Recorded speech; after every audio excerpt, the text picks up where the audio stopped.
What ultimately decides football matches? Does the team with more possession usually win? Or the one that wins the most duels? Or the team that covers the most distance? According to Jogi Löw, running data and ball possession statistics are not decisive when it comes to football. Instead, it's often game-deciding moments that determine football matches. Moments of genius born out of instinct and intuition. The brain is a footballer's best asset.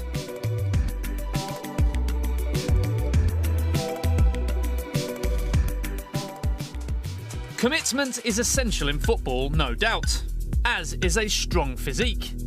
And of course, sometimes you need a bit of luck. It can make all the difference between victory and defeat in tight contests. But physical and technical differences between the top players are decreasing. So what really makes the difference between winning and losing? One human organ stands above the rest.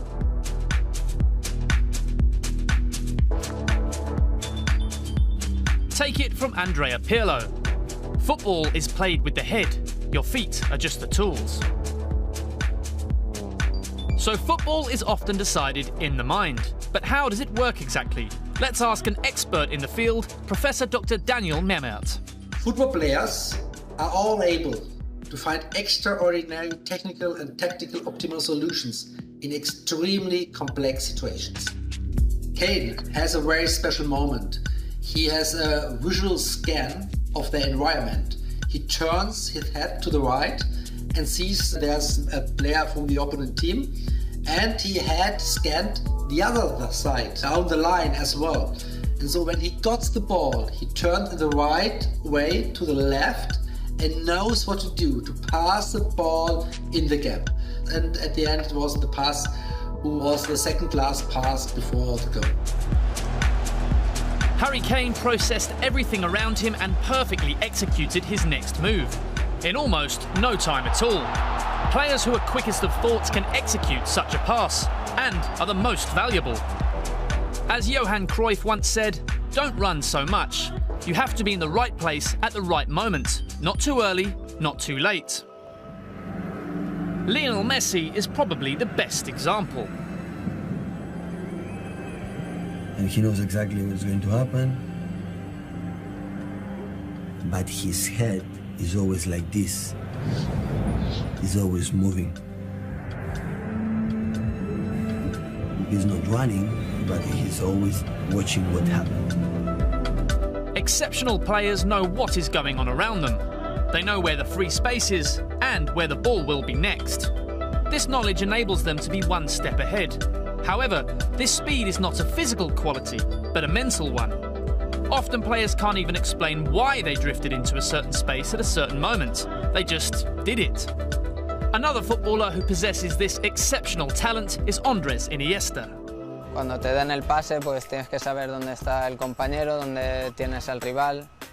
Bueno, todo lo que sea adelantarte a una jugada es lo que vas a ganar en la jugada siguiente. Iniesta has a very special ability. Neuroscientists at the Karolinska Institute in Sweden conducted tests in Barcelona. They found that Iniesta was among the top 0.1% in the so-called design fluency and inhibition tests. It means Iniesta is able to visually grasp game situations very quickly, much faster than his opponents. And he can instinctively react to situations much faster too.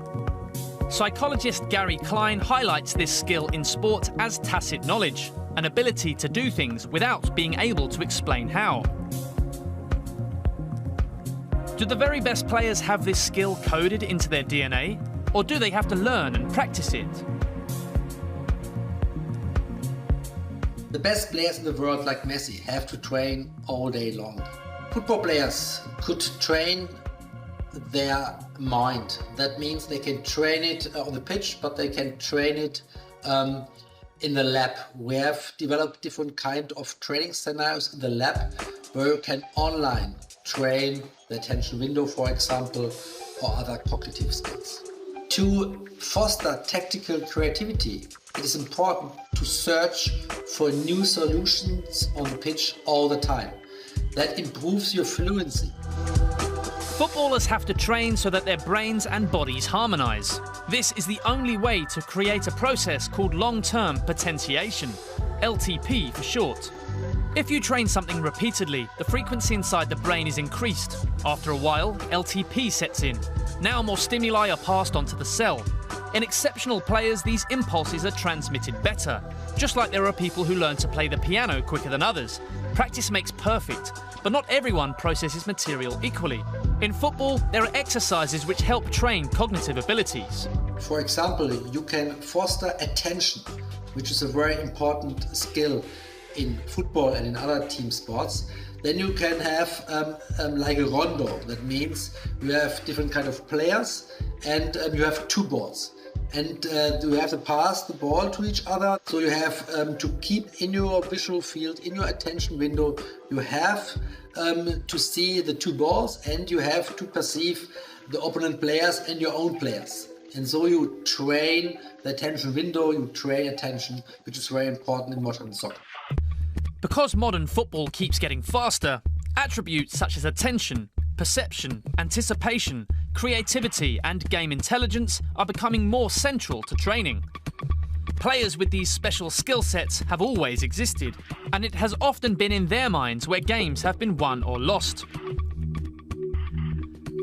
Players who can think faster and react quicker than others, but only when they build on their natural ability and hone their craft. For example, through exercises which improve awareness, decision-making, and overall mental capacity. In order to gain a better picture of what is happening in a game, there are exercises which train the peripheral field of vision. This helps players process movements at the edge of their normal field of vision. In the infinite walk exercise, for example, players build the connection between their eyes and head movement with their body movement. The goal of the exercise is to use one's body and mind intelligently. Ultimately, scanning and processing should look like this. You have the map in his eyes and his brain to know exactly what is the space and what is the panoramic. It was like being a jungle when I had to survive.